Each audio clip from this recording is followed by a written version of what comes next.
बिस्मिल्लाहिर्रहमानिर्रहीम। Welcome to easy chemistry teach.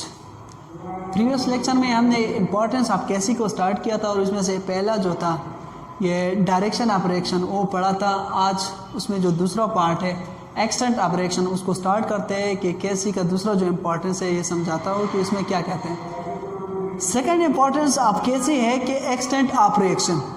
Extent of reaction जब हमको केसी की वैल्यू का पता होता है तो हम एक्सटेंट ऑफ रिएक्शन डिटरमाइन कर सकते हैं। एक्सटेंट ऑफ रिएक्शन का मतलब ये है कि हम ये बता सकते हैं कि ये रिएक्शन अब किस स्टेट में है, कितना प्रोडक्ट बने, कितना रिएक्टेंट बने, सिर्फ किस चीज़ से। केसी की वैल्यू से हम ये बता सकते हैं कि प्रोडक्ट कितना बना होगा, रिएक्टेंट कितना बना होगा। ठीक है, तो from KC value we can predict extent of reaction. KC value से हम एक्सटेंट ऑफ रिएक्शन को प्रेडिक्ट कर सकते हैं। इसका मतलब क्या है? Mean that from only knowing KC value we can say that how much the reaction as proceed and at which direction as proceed.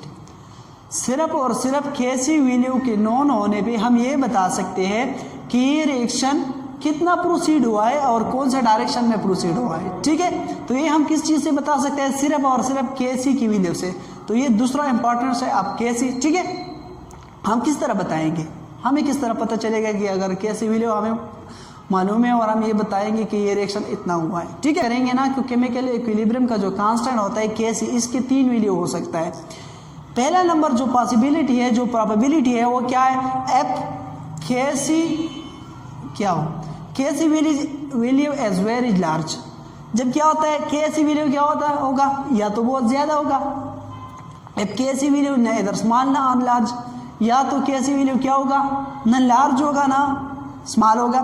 F KC value A small, या केसी value क्या होगा, कम होगा या बहुत ज़्यादा होगा, या ना तो कम होगा ना ज़्यादा होगा। ठीक है, 3 पॉसिबिलिटी हो सकता है। तो सिर्फ और सिर्फ केसी वैल्यू से हम ये बता सकते हैं कि ये रिएक्शन कितना प्रोसीड हुआ है। हमें पता है, हमें क्या पता है? हमें पता है कि केसी बराबर होता है कंसंट्रेशन ऑफ प्रोडक्ट, ठीक है, divide by molar concentration of reactant की, रिएक्टेंट। ठीक है, ये हमें पता है।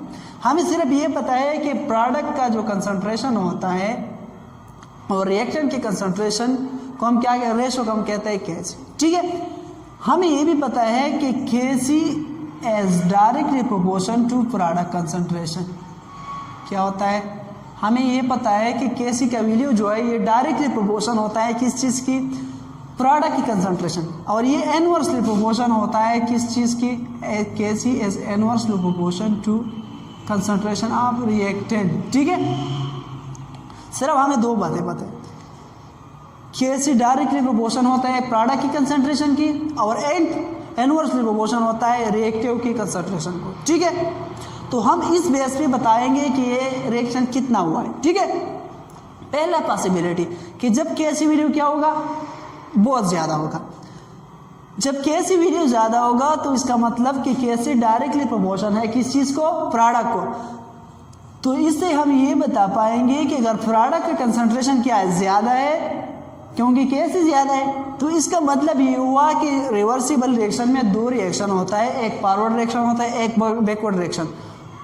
फॉरवर्ड रिएक्शन में प्रोडक्ट बनता है और बैकवर्ड रिएक्शन में दोबारा क्या बनता है, रिएक्टेंट बनता है। तो इसका मतलब ये हुआ कि केसी ज़्यादा है, तो अगर केसी ज़्यादा है तो प्रोडक्ट ज़्यादा होगा।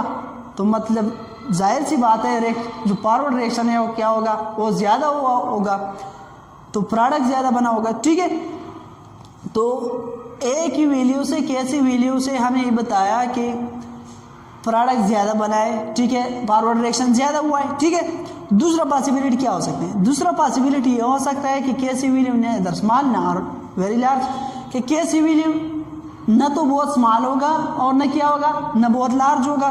तो इस स्टेट में हम ये बता सकते हैं कि केसी तो डायरेक्टली प्रोपोर्शन है किस चीज़ को, प्रोडक्ट को, और इनवर्सली प्रोपोर्शन है किस चीज़ को, रिएक्टेंट को।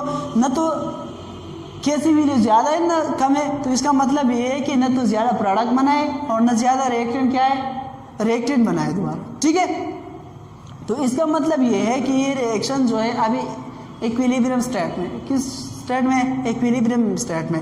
हम इसलिए ये बताएंगे कि प्रोडक्ट और रिएक्टेंट का जो क्या है, रेशो है, न ये तो स्मॉल है न ये ज़्यादा है। तो इस वजह से हम ये कह सकते हैं कि ये रिएक्शन अभी कौन से स्टेट में, इक्विलिब्रियम स्टेट में। थर्ड जो पॉसिबिलिटी है क्या है, Kc वैल्यू स्मॉल।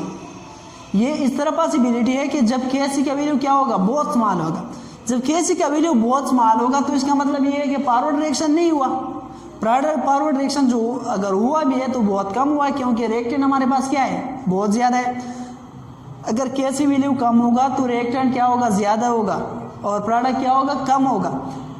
जब प्रोडक्ट कम है तो इसका मतलब ये है कि फॉरवर्ड रिएक्शन क्या हुआ है, कम हुआ है, और बैकवर्ड रिएक्शन क्या है, ज़्यादा हुआ है। ठीक है, तो इस रिएक्शन ने अगर इक्विलिब्रियम अटेन करना है, इक्विलिब्रियम को एक्वायर करना है, तो इसको क्या करना पड़ेगा, इसको फॉरवर्ड डायरेक्शन में होना पड़ेगा। ठीक है, तो ये था Kc की इम्पोर्टेंस कि इससे हम किस तरह एक्सटेंट ऑफ रिएक्शन बता सकते हैं कि ये रिएक्शन अब कितना रिएक्शन बना है, कितना प्रोडक्ट बना है, कितना फॉरवर्ड रिएक्शन हुआ है, कितना बैकवर्ड रिएक्शन हुआ है। ठीक है, ये सिर्फ और सिर्फ हम किस चीज़ से बताते हैं, Kc की वैल्यू से। तो ये Kc का क्या है, एक अहमियत है, एक इम्पॉर्टेंट है।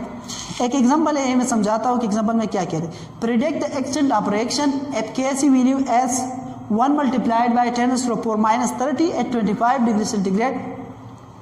एक केमिकल रिएक्शन हमें दिया है जिसमें क्या होता है, N2 गैस और O2 गैस कंबाइन करके ये बनाता है 2NO, और 2NO दोबारा ब्रेक होके बनाता है N2 और O2 गैस, क्योंकि रिवर्सिबल रिएक्शन है। ठीक है, हमें ये बताता है कि Kc का वैल्यू हमें दिया है कि ये 1 मल्टीप्लाइड बाई 10⁻⁻30, और आपने प्रिडिक्ट करना है कि ये रिएक्शन किस डायरेक्शन में हुआ है और कितना हुआ है। ठीक है, तो Kc का वैल्यू कितना है, Kc का वैल्यू है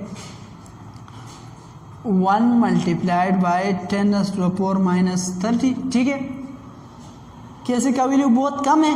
अगर Kc का वैल्यू बहुत कम है तो मैंने आप लोगों को समझाया कि Kc डायरेक्टली प्रोपोर्शन होते हैं प्रोडक्ट की कंसंट्रेशन को, और इनवर्सली प्रोपोर्शन होता है रिएक्टेंट की कंसंट्रेशन को। अब Kc का वैल्यू बहुत ज़्यादा कम है। जब बहुत ज़्यादा कम है तो इसका मतलब ये है कि रिएक्टेंट क्या है, ज़्यादा है, और प्रोडक्ट क्या है, ये कम है।